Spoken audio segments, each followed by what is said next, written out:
One thing I'm surprised to actually in here to hear you say was that entrepreneurship was like not totally on your mind. Yeah. You were really thinking about the academic track, and I think from the outside in, I think the image I want to leave you with that I have of Armand during the PhD was, it wasn't like a typical kind of grad student coming in.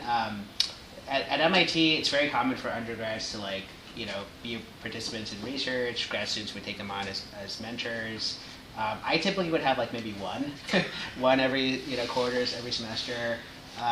But Armand, you had like 15. You had it 15 or basically at one point. So there was essentially, the Lango Lab is a huge lab, 130 people.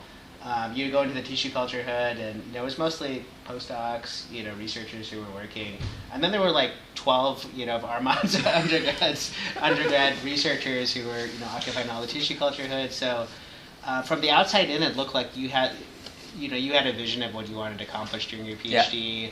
You obviously had this inclination towards leadership.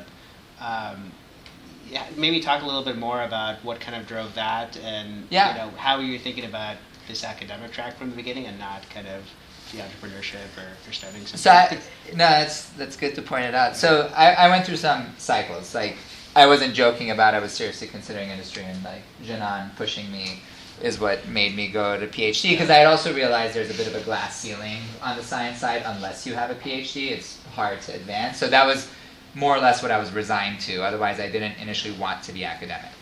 And kind of at year 3, when most of your friends who came in wanting to be professors and are now disillusioned and want to become consultants, I was the reverse. I was like, oh, this isn't so bad. And I'm the cliche, like, make the world a better place type. So I thought, if you keep creating new stuff, that could be really useful. And I underappreciated what it takes to really translate it into the world. So I thought, and most academics are kind of like this, where they're like, some lower level schmuck can go do it. I need to do the brilliance of coming up with new stuff.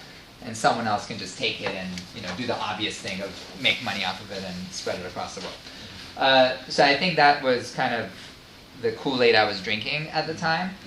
The undergrad stuff was probably more just built into my nature, where I was like, after I got my first Europe is what they're called at MIT, I was like, ooh, this is useful. Like, they can do stuff. And so I had one of them, and then I got 2, and then one of my professors, Klaus, was getting worried. He's like, 2 is a lot to have at the same time. Are you sure you're okay with it? I'm like, it's fine.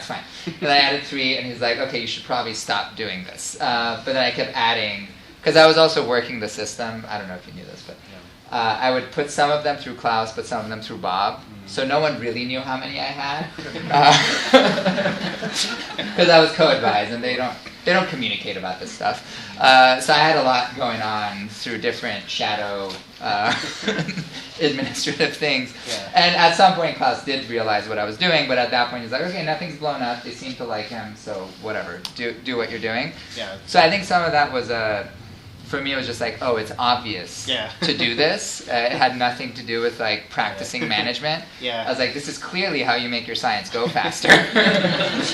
Yeah, you clearly figured something out that a lot of us did. So.